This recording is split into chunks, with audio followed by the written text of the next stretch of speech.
Hi friends, welcome to my channel. ಇವತ್ತಿನ ವಿಡಿಯೋದಲ್ಲಿ ನಾವು 10ನೇ ತರಗತಿ LBA ಸಮಾಜ ವಿಜ್ಞಾನ ಭಾಗ 1ರಲ್ಲಿ ಬರುವ ರಾಜ್ಯಶಾಸ್ತ್ರ ವಿಭಾಗದ ಅಧ್ಯಾಯ 7 ಭಾರತಕ್ಕಿರುವ ಸವಾಲುಗಳು ಮತ್ತು ಅವುಗಳ ಪರಿಹಾರೋಪಾಯಗಳು ಈ ಪಾಠ ಆಧಾರಿತ ಮೌಲ್ಯಾಂಕನದ ಪ್ರಶ್ನೋತ್ತರಗಳನ್ನು ಇವತ್ತಿನ ವಿಡಿಯೋದಲ್ಲಿ ನಾವು ನೋಡೋಣ. ನೋಡಿ, ಮೊದಲನೇದಾಗಿ ಈ ಪ್ರತಿಯೊಂದು ಪ್ರಶ್ನೆ ಅಥವಾ ಅಪೂರ್ಣ ಹೇಳಿಕೆಗೆ 4 ಆಯ್ಕೆಗಳನ್ನು ನೀಡಲಾಗಿದೆ. ಅವುಗಳಲ್ಲಿ ಸೂಕ್ತವಾದ ಒಂದು ಉತ್ತರವನ್ನು ಆರಿಸಿ ಅದರ ಕ್ರಮಾಕ್ಷರದೊಡನೆ ಪೂರ್ಣ ಉತ್ತರವನ್ನು ಬರೆಯಿರಿ. ನೋಡಿ, ಮೊದಲ ಪ್ರಶ್ನೆ 1. ಮಾಹಿತಿ ಹಕ್ಕು ಕಾಯ್ದೆಯನ್ನು ಜಾರಿಗೆ ತಂದ ವರ್ಷ. ಸರಿಯಾದ ಉತ್ತರ ಆಪ್ಷನ್ ಡಿ 2005. ಎರಡನೇ ಪ್ರಶ್ನೆ ಭಾರತದ ಸರ್ವೋಚ್ಚ ನ್ಯಾಯಾಲಯದ ಮೊದಲ ಮಹಿಳಾ ನ್ಯಾಯಮೂರ್ತಿ. ಸರಿಯಾದ ಉತ್ತರ ಆಪ್ಷನ್ ಬಿ ಫಾತಿಮಾ ಬೀವಿ. ನೆಕ್ಸ್ಟ್ ಮೂರನೇ ಪ್ರಶ್ನೆ 2011ರ ಜನಗಣತಿಯ ಪ್ರಕಾರ ಭಾರತದ ಸಾಕ್ಷರತೆಯ ಪ್ರಮಾಣ. ಸರಿಯಾದ ಉತ್ತರ ಆಪ್ಷನ್ ಬಿ 74.4%. ಇನ್ನು ನಾಲ್ಕನೇ ಪ್ರಶ್ನೆ ನಮ್ಮ ಸಂವಿಧಾನದ 21A ವಿಧಿ ಸೂಚಿಸುವುದು. ಆಪ್ಷನ್ ಡಿ ಶೈಕ್ಷಣಿಕ ಮೂಲಭೂತ ಹಕ್ಕು. ಐದನೇ ಪ್ರಶ್ನೆ ಡಾಕ್ಟರ್ DM ನಂಜುಂಡಪ್ಪ ಸಮಿತಿ ರಚನೆಯಾದ ಉದ್ದೇಶ. ಉತ್ತರ ಆಪ್ಷನ್ ಬಿ ಪ್ರಾದೇಶಿಕವಾದ ತಡೆಯಲು. ನೆಕ್ಸ್ಟ್ ನೋಡಿ, ಈ ಪ್ರತಿಯೊಂದು ಪ್ರಶ್ನೆಗೂ ಒಂದೊಂದು ವಾಕ್ಯದಲ್ಲಿ ಉತ್ತರಿಸಿ. ಪ್ರಶ್ನೆ 6 ಉಪ ಪ್ರಾದೇಶಿಕವಾದ ಎಂದರೇನು. ನೋಡಿ, 2025 ಪರೀಕ್ಷೆ 1ರಲ್ಲಿ ಈ ಪ್ರಶ್ನೆನ ಕೇಳಿದ್ದಾರೆ.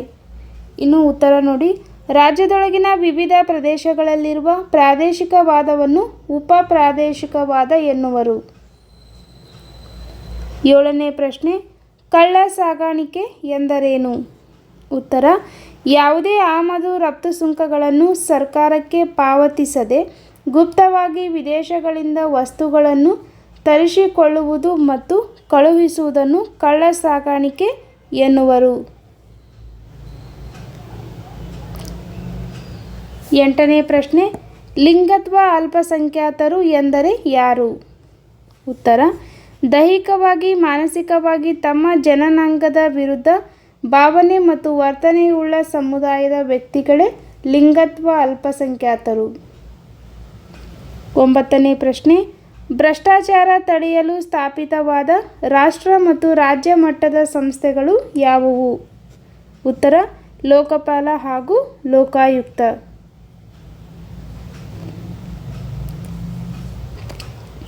ಪ್ರಶ್ನೆ 10 ಪ್ರಾದೇಶಿಕವಾದ ಎಂದರೇನು. ಉತ್ತರ ಒಂದು ನಿರ್ದಿಷ್ಟ ಜನಸಮುದಾಯ ತಾವು ವಾಸಿಸುವ ಪ್ರದೇಶದ ಬಗ್ಗೆ ಹೊಂದಿರುವ ಗಾಢವಾದ ಅಭಿಮಾನವನ್ನು ಪ್ರಾದೇಶಿಕವಾದ ಎನ್ನುವರು. 11ನೇ ಪ್ರಶ್ನೆ ಕೋಮುವಾದ ಎಂದರೇನು. ಉತ್ತರ ಧರ್ಮದ ಆಧಾರದ ಮೇಲೆ ಸಮಾಜದ ವಿಭಜನೆ ಹಾಗೂ ಆ ನೆಲೆಯಲ್ಲೇ ಗುರುತಿಸಿಕೊಂಡು ಪರಸ್ಪರ ವೈಷಮ್ಯವನ್ನು ಬೆಳೆಸಿಕೊಳ್ಳುವುದನ್ನು ಕೋಮುವಾದ ಎನ್ನುವರು.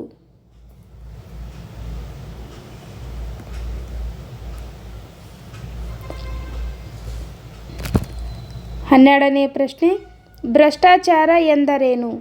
ಉತ್ತರ ಲಂಚ ಅಥವಾ ಇನ್ಯಾವುದೇ ಕ್ರಮದಿಂದ ಕಾನೂನು ಬಾಹಿರ ಕ್ರಮಕ್ಕೆ ಪ್ರಚೋದನೆ ನೀಡುವುದನ್ನು ಭ್ರಷ್ಟಾಚಾರ ಎನ್ನುವರು. 13ನೇ ಪ್ರಶ್ನೆ ಬಡತನ ಎಂದರೇನು. ಉತ್ತರ ಜನರು ಕನಿಷ್ಠ ಅಗತ್ಯತೆಗಳನ್ನು ಹಾಗೂ ಮೂಲಭೂತ ಸೌಕರ್ಯಗಳನ್ನು ಹೊಂದಲು ಸಾಧ್ಯವಾಗದ ಸ್ಥಿತಿಯನ್ನು ಬಡತನ ಎನ್ನುವರು. 14ನೇ ಪ್ರಶ್ನೆ ಲಾಭಕೋರತನ ಎಂದರೇನು. ಉತ್ತರ ಬಳಕೆದಾರರಿಂದ ಅಧಿಕ ಹಣವನ್ನು ವಸೂಲಿ ಮಾಡಿ ಲಾಭ ಗಳಿಸುವ ಧೋರಣೆಯೇ ಲಾಭಕೋರತನ. ಪ್ರಶ್ನೆ 15 ಜನಸಂಖ್ಯಾ ಲಾಭಾಂಶ ಎಂದರೇನು. ಉತ್ತರ ದೇಶದ ಒಟ್ಟು ಜನಸಂಖ್ಯೆಯಲ್ಲಿ ದುಡಿಯುವವರ ಸಂಖ್ಯೆ ಹೆಚ್ಚಾಗಿರುವ ಸ್ಥಿತಿಯೇ ಜನಸಂಖ್ಯಾ ಲಾಭಾಂಶ. ನೆಕ್ಸ್ಟ್ ನೋಡಿ, ಈ ಪ್ರತಿಯೊಂದು ಪ್ರಶ್ನೆಗೂ 2ರಿಂದ 4 ವಾಕ್ಯಗಳಲ್ಲಿ ಅಥವಾ ಅಂಶಗಳಲ್ಲಿ ಉತ್ತರಿಸಿ. 16ನೇ ಪ್ರಶ್ನೆ, ಕಳ್ಳ ಸಾಗಾಣಿಕೆಯು ರಾಷ್ಟ್ರೀಯ ಹಿತಾಸಕ್ತಿಗೆ ಮಾರಕ, ಹೇಗೆ ವಿವರಿಸಿ. ಉತ್ತರ ನೋಡಿ, ಅನಪೇಕ್ಷಿತ ಆರ್ಥಿಕ ಚಟುವಟಿಕೆಗಳಿಗೆ ಆಸ್ಪದವನ್ನು ನೀಡುತ್ತದೆ, ದೇಶದ ಕೈಗಾರಿಕೆ ಮತ್ತು ಮಾರುಕಟ್ಟೆಗೆ ಹಾನಿ, ರಾಷ್ಟ್ರೀಯ ಹಿತಾಸಕ್ತಿಗೆ ಮಾರಕ, ಆರ್ಥಿಕ ಅಪರಾಧಗಳ ಹೆಚ್ಚಳ, ರಾಷ್ಟ್ರ ವಿರೋಧಿ ಚಟುವಟಿಕೆ. ಈ ರೀತಿಯಾಗಿ ಕಳ್ಳ ಸಾಗಾಣಿಕೆಯು ರಾಷ್ಟ್ರೀಯ ಹಿತಾಸಕ್ತಿಗೆ ಮಾರಕವಾಗಿದೆ. 17ನೇ ಪ್ರಶ್ನೆ, ಪ್ರಾದೇಶಿಕವಾದವು ರಾಷ್ಟ್ರದ ಏಕತೆಗೆ ಮಾರಕ, ಸಮರ್ಥಿಸಿ. ಉತ್ತರ, ರಾಷ್ಟ್ರದ ಏಕತೆ ಸಮಗ್ರತೆಗೆ ಅಪಾಯ ಮಾಡಬಹುದು, ಅಂತರರಾಜ್ಯ ಜಲ ವಿವಾದಗಳಿಗೆ ಕಾರಣವಾಗಬಹುದು, ಗಡಿ ವಿವಾದಗಳಿಗೆ ಕಾರಣವಾಗಬಹುದು. 18ನೇ ಪ್ರಶ್ನೆ ನೋಡಿ, ಈ ಪ್ರತಿಯೊಂದು ಪ್ರಶ್ನೆಗೂ 6 ವಾಕ್ಯಗಳಲ್ಲಿ ಅಥವಾ ಅಂಶಗಳಲ್ಲಿ ಉತ್ತರಿಸಿ. ಪ್ರಶ್ನೆ 18, ಬಡತನವನ್ನು ಹೋಗಲಾಡಿಸಲು ಜಾರಿಗೆ ತಂದಿರುವ ಯೋಜನೆಗಳನ್ನು ಪಟ್ಟಿ ಮಾಡಿ.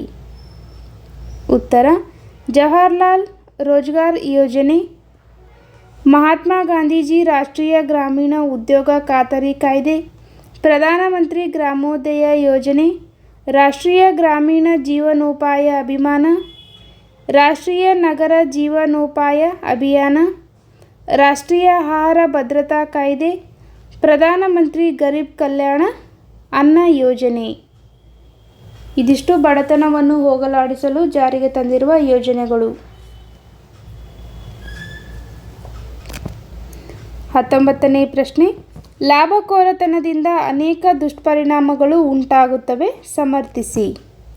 ಉತ್ತರ, ಆರ್ಥಿಕ ಅಸಮಾನತೆ ಹೆಚ್ಚಳ, ಸಮಾಜದಲ್ಲಿ ಅಪರಾಧಗಳ ಏರಿಕೆ, ಕಪ್ಪು ಹಣ ಸೃಷ್ಟಿಗೆ ದಾರಿ, ಹಣದುಬ್ಬರದ ಹೆಚ್ಚಳ, ಅನೈತಿಕ ವ್ಯಾಪಾರ ವಹಿವಾಟಿಗೆ ಪ್ರಚೋದನೆ, ಬೆಲೆ ಏರಿಕೆಗೆ ದಾರಿ, ಬಡತನ ಇನ್ನಷ್ಟು ಅಧಿಕವಾಗುತ್ತದೆ. ಇದಿಷ್ಟು ಲಾಭಕೋರತನದಿಂದ ಆಗುವ ದುಷ್ಪರಿಣಾಮಗಳು. ನೆಕ್ಸ್ಟ್ ಪ್ರಶ್ನೆ 20, ಭ್ರಷ್ಟಾಚಾರದ ಜಾಲದಲ್ಲಿ ಸೇರಿಕೊಂಡಿರುವ ಸಂಗತಿಗಳು ಯಾವುವು. ನೋಡಿ, ತೆರಿಗೆ ಗಳ್ಳತನ, ಅಕ್ರಮ ದಾಸ್ತಾನು, ವಸ್ತುಗಳ ಕೃತಕ ಅಭಾವ ಸೃಷ್ಟಿ, ಕಳ್ಳ ಸಾಗಾಣಿಕೆ, ಅಧಿಕಾರ ದುರುಪಯೋಗ, ಆರ್ಥಿಕ ವಂಚನೆ, ಮೋಸಗಾರಿಕೆ, ವಿದೇಶಿ ವಿನಿಮಯದ ಕಾನೂನು ಉಲ್ಲಂಘನೆ, ಔದ್ಯೋಗಿಕ ವಂಚನೆ.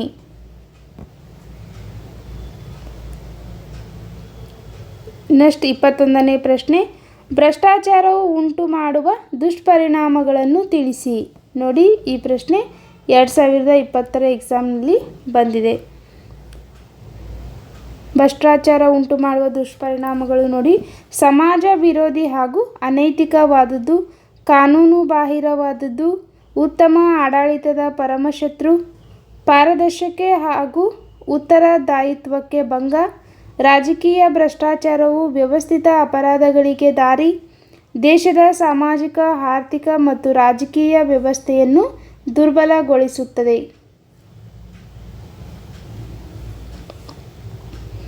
22ನೇ ಪ್ರಶ್ನೆ, ಭ್ರಷ್ಟಾಚಾರ ನಿಯಂತ್ರಿಸಲು ಕೈಗೊಂಡಿರುವ ಕ್ರಮಗಳನ್ನು ವಿಶ್ಲೇಷಿಸಿ. ಉತ್ತರ, ಲೋಕಪಾಲ ಸಂಸ್ಥೆಯ ಸ್ಥಾಪನೆ, ಲೋಕಾಯುಕ್ತ ಸಂಸ್ಥೆಯ ಸ್ಥಾಪನೆ, ಕೇಂದ್ರೀಯ ಜಾಗೃತ ಆಯೋಗದ ಸ್ಥಾಪನೆ, ಭ್ರಷ್ಟಾಚಾರ ತಡೆ ಕಾಯ್ದೆ 1988 ಜಾರಿ, ಮಾಹಿತಿ ಹಕ್ಕು ಕಾಯ್ದೆ 2025ರಲ್ಲಿ ಜಾರಿ, ಸರ್ಕಾರಿ ಕಚೇರಿಗಳಲ್ಲಿ ಸಿಸಿ ಕ್ಯಾಮೆರಾಗಳ ಅಳವಡಿಕೆ, ಕಡತಗಳ ವಿಲೇವಾರಿಗೆ ಇ-ಆಫೀಸ್ ವ್ಯವಸ್ಥೆ ಜಾರಿ, ಸಕಾಲ ಜನಸ್ಪಂದನ ಜನಸೇವಕ ಯೋಜನೆಗಳ ಜಾರಿ, ಸರ್ಕಾರಿ ಕಚೇರಿಗಳಲ್ಲಿ ದೂರು ಪಟ್ಟಿಗೆಗಳನ್ನು ಇಡಲಾಗಿದೆ. ನೆಕ್ಸ್ಟ್ ನೋಡಿ, 23ನೇ ಪ್ರಶ್ನೆ, ಆರ್ಥಿಕ ಅಸಮಾನತೆಯ ನಿವಾರಣೆಯ ಕ್ರಮಗಳನ್ನು ವಿವರಿಸಿ. ಉತ್ತರ, ಉತ್ತಮ ಆರ್ಥಿಕ ಸುಧಾರಣೆಗಳು, ಯೋಜನಾಬದ್ಧ ಹಣಕಾಸಿನ ನಿರ್ವಹಣೆ, ಪ್ರಗತಿಪರ ತೆರಿಗೆ ಪದ್ಧತಿ, ಗುಡಿ ಮತ್ತು ಗೃಹ ಕೈಗಾರಿಕೆಗಳ ಅಭಿವೃದ್ಧಿ, ಭೂ ಸುಧಾರಣೆಗಳು, ಕಾರ್ಮಿಕ ಪರ ಧೋರಣೆಗಳು. ಇದಿಷ್ಟು ಆರ್ಥಿಕ ಅಸಮಾನತೆ ನಿವಾರಣೆಯ ಕ್ರಮಗಳು. ನೆಕ್ಸ್ಟ್ ಮುಂದಿನ ಪ್ರಶ್ನೆ 24. ಜನಸಂಖ್ಯಾ ಸ್ಫೋಟದಿಂದಾಗುವ ಸಮಸ್ಯೆಗಳ್ಯಾವುವು? ಉತ್ತರ: ಮೊದಲನೇದಾಗಿ ನಿರುದ್ಯೋಗ, ಅನಕ್ಷರತೆ, ಬಡತನ, ಭಿಕ್ಷಾಟನೆ, ವಸತಿ ಸೌಲಭ್ಯಗಳ ಕೊರತೆ, ಆರೋಗ್ಯ ಸಮಸ್ಯೆ, ಸುರಕ್ಷಿತ ಕುಡಿಯುವ ನೀರಿನ ಪೂರೈಕೆಯ ಕೊರತೆ. ಇದಿಷ್ಟು ಜನಸಂಖ್ಯಾ ಸ್ಫೋಟದಿಂದಾಗುವ ಸಮಸ್ಯೆಗಳು. 25ನೇ ಪ್ರಶ್ನೆ. ಲಾಭಕೋರತನವನ್ನು ನಿಯಂತ್ರಿಸುವ ಕ್ರಮಗಳ್ಯಾವುವು? ತಿಳಿಸಿ. ನೋಡಿ ಉತ್ತರ: ಮೊದಲನೇದಾಗಿ ಸಮರ್ಪಕವಾದ ಸರ್ಕಾರಿ ನಿಯಮಗಳು, ಬೆಲೆಗಳ ನಿಯಂತ್ರಣ, ಬೆಲೆ ಸೂಚ್ಯಂಕಗಳ ನಿಯತಕಾಲಿಕ ಪರಿಶೀಲನೆ, ಸಹಕಾರಿ ಮಾರುಕಟ್ಟೆಗಳ ವಿಸ್ತರಣೆ, ಸರಿಯಾದ ತೆರಿಗೆ ನೀತಿ, ದೇಶೀಯ ಮಾರುಕಟ್ಟೆಯಲ್ಲಿ ಸರಕುಗಳ ಕೊರತೆಯಾಗದಂತೆ ಕ್ರಮ ವಹಿಸುವುದು. ನೆಕ್ಸ್ಟ್ 26ನೇ ಪ್ರಶ್ನೆ. ಕೋಮುವಾದವನ್ನು ನಿಯಂತ್ರಿಸಲು ನಿಮ್ಮ ಸಲಹೆಗಳೇನು ಅಥವಾ ಕೋಮುವಾದ ನಿಯಂತ್ರಿಸಲು ಕೈಗೊಳ್ಳಬೇಕಾದ ಕ್ರಮಗಳಾವುವು? ಉತ್ತರ ನೋಡಿ: ಏಕರೂಪ ನಾಗರಿಕ ಸಂಹಿತೆಯ ಜಾರಿ, ಶಿಕ್ಷಣದಲ್ಲಿ ಜಾತ್ಯತೀತ ತತ್ವದ ಅಳವಡಿಕೆ, ರಾಷ್ಟ್ರೀಯತೆಯ ಚಿಂತನೆಗಳಿಗೆ ಒತ್ತು, ಸದೃಢ ರಾಷ್ಟ್ರೀಯ ಮನೋಭಾವನೆಯನ್ನು ಬೆಳೆಸುವುದು, ಕ್ರಮಬದ್ಧ ಕಾನೂನು ವ್ಯವಸ್ಥೆಯ ಜಾರಿ, ಕೋಮ ಸೌಹಾರ್ದದ ಬಗ್ಗೆ ಜಾಗೃತಿ. 27ನೇ ಪ್ರಶ್ನೆ. ಜನಸಂಖ್ಯಾ ಸ್ಫೋಟದಿಂದ ಉಂಟಾಗುವ ಸಮಸ್ಯೆಗಳನ್ನು ಪರಿಹರಿಸುವ ಮಾರ್ಗಗಳು ಯಾವುವು?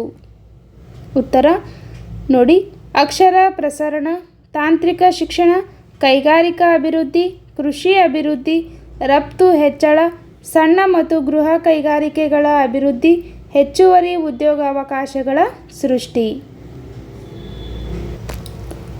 28ನೇ ಪ್ರಶ್ನೆ. ಕಳ್ಳ ಸಾಗಾಣಿಕೆಯನ್ನು ನಿಯಂತ್ರಿಸಲು ನಿಮ್ಮ ಸಲಹೆಗಳೇನು ಅಥವಾ ಕಳ್ಳ ಸಾಗಾಣಿಕೆಯನ್ನು ತಡೆಗಟ್ಟುವ ಕ್ರಮಗಳಾವುವು?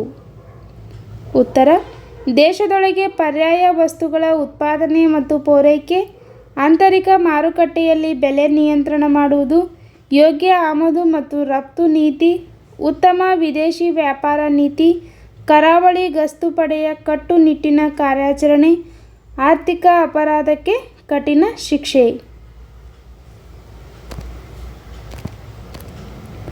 ನೆಕ್ಸ್ಟ್ ನೋಡಿ: ಈ ಪ್ರತಿಯೊಂದು ಪ್ರಶ್ನೆಗೂ 8 ವಾಕ್ಯಗಳಲ್ಲಿ ಅಥವಾ ಅಂಶಗಳಲ್ಲಿ ಉತ್ತರಿಸಿ. ನೋಡಿ ಪ್ರಶ್ನೆ 29. ಇತ್ತೀಚೆಗೆ ಭಾರತದಲ್ಲಿ ಮಹಿಳೆಯರ ಸ್ಥಾನಮಾನ ಸುಧಾರಣೆಯಾಗುತ್ತಿದೆ, ಚರ್ಚಿಸಿ. ಅಥವಾ ಭಾರತದಲ್ಲಿ ಲಿಂಗ ತಾರತಮ್ಯ ಹೋಗಲಾಡಿಸಲು ಮಹಿಳೆಯರ ಸ್ಥಾನಮಾನ ಸುಧಾರಿಸಲು ಕೈಗೊಂಡ ಕ್ರಮಗಳು ಯಾವುವು? ನೋಡಿ ಈ ಪ್ರಶ್ನೆನ ಸೆಪ್ಟೆಂಬರ್ 2019 ಹಾಗೂ ಪರೀಕ್ಷೆ 2/2024ರಲ್ಲಿ ಕೇಳಿದ್ದಾರೆ.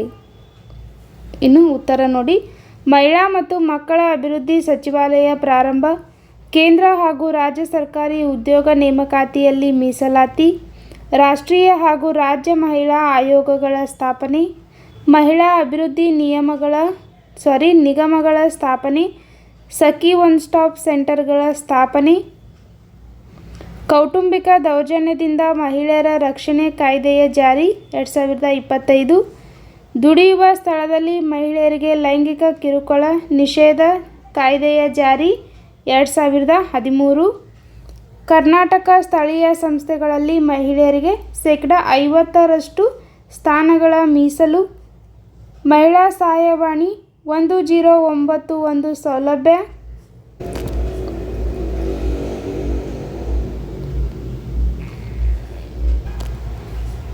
ಲೋಕಸಭೆ ಮತ್ತು ವಿಧಾನಸಭೆಗಳಲ್ಲಿ ಮಹಿಳೆಯರಿಗೆ 33% ಮೀಸಲಾತಿ, ನಾರಿ ಶಕ್ತಿ ವಂದನಾ ಅಧಿನಿಯಮದ ಅಂಗೀಕಾರ. ನೆಕ್ಸ್ಟ್ ನೋಡಿ 30ನೇ ಪ್ರಶ್ನೆ. ಲಿಂಗತ್ವ ಅಲ್ಪಸಂಖ್ಯಾತರಿಗೆ ಆಗುವ ತಾರತಮ್ಯವನ್ನು ಹೋಗಲಾಡಿಸಲು ಕೈಗೊಂಡಿರುವ ಉಪಕ್ರಮಗಳು ಯಾವುವು? ಅಥವಾ ಭಾರತದಲ್ಲಿ ಲಿಂಗತ್ವ ಅಲ್ಪಸಂಖ್ಯಾತರ ಸಬಲೀಕರಣಕ್ಕಾಗಿ ಕೈಗೊಂಡಿರುವ ಕ್ರಮಗಳು ಯಾವುವು? ನೋಡಿ ಈ ಪ್ರಶ್ನೆ ಪರೀಕ್ಷೆ 1 ಮಾರ್ಚ್ ಮತ್ತು ಏಪ್ರಿಲ್ 2025ರ ಎಕ್ಸಾಮ್ನಲ್ಲಿ ಈ ಪ್ರಶ್ನೆನ ಕೇಳಿದ್ದಾರೆ. ನೋಡಿ ಉತ್ತರ: ಲಿಂಗತ್ವ ಅಲ್ಪಸಂಖ್ಯಾತ ವ್ಯಕ್ತಿಗಳ ಹಕ್ಕುಗಳ ಸಂರಕ್ಷಣಾ ಕಾಯ್ದೆ 2019, ಲಿಂಗತ್ವ ಅಲ್ಪಸಂಖ್ಯಾತ ವ್ಯಕ್ತಿಗಳ ಕಲ್ಯಾಣಕ್ಕಾಗಿ ಸಮಗ್ರ ಪುನರ್ವಸತಿ ಉಪಯೋಜನೆ, ರಾಷ್ಟ್ರೀಯ ಪರಿಷತ್ತಿನ ರಚನೆ, ಗರಿಮಾ ಗೃಹಗಳ ನಿರ್ಮಾಣ, national council for transgender persons, national portal for transgender person, SMILE ಯೋಜನೆ, ರಾಷ್ಟ್ರೀಯ ನೀತಿ, ಕರ್ನಾಟಕ ಸರ್ಕಾರದ ಲಿಂಗತ್ವ ಅಲ್ಪಸಂಖ್ಯಾತರ ರಾಜ್ಯ ನೀತಿ 2017 ಜಾರಿ, ಕರ್ನಾಟಕ ರಾಜ್ಯ ಸರ್ಕಾರಿ ಉದ್ಯೋಗ ನೇಮಕಾತಿಯಲ್ಲಿ 1% ಉದ್ಯೋಗಗಳ ಮೀಸಲಾತಿ. ನೆಕ್ಸ್ಟ್ ನೋಡಿ ಮುಂದಿನ ಪ್ರಶ್ನೆ, ಅನಕ್ಷರತೆಯನ್ನು ಹೋಗಲಾಡಿಸಲು ಕೈಗೊಂಡಿರುವ ಕ್ರಮಗಳು ಯಾವುವು? ಉತ್ತರ ಮೊದಲನೇದಾಗಿ ನೋಡಿ, ರಾಷ್ಟ್ರೀಯ ಸಾಕ್ಷರತಾ ಮಿಷನ್ 1988, ಇನ್ನು ಸರ್ವ ಶಿಕ್ಷಣ ಅಭಿಯಾನ 2001, ಶಿಕ್ಷಣ ಹಕ್ಕು ಕಾಯ್ದೆ 2009, ಸಾಕ್ಷರ ಭಾರತ ಕಾರ್ಯಕ್ರಮ 2009, ಮಕ್ಕಳಿಗೆ ಉಚಿತ ಹಾಗೂ ಕಡ್ಡಾಯ ಶಿಕ್ಷಣ ಮೂಲಭೂತ ಹಕ್ಕು 21A ವಿಧಿ, ಸಮಗ್ರ ಶಿಕ್ಷಾ ಕಾರ್ಯಕ್ರಮ 2018, ನವಭಾರತ ಸಾಕ್ಷರತಾ ಕಾರ್ಯಕ್ರಮ.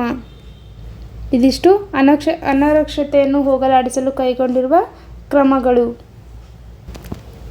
32ನೇ ಪ್ರಶ್ನೆ, ಕೋಮುವಾದದ ಸಾಮಾಜಿಕ ಸಾಮರಸ್ಯವನ್ನು ಕಲುಷಿತಗೊಳಿಸುತ್ತದೆ, ಸಮರ್ಥಿಸಿ.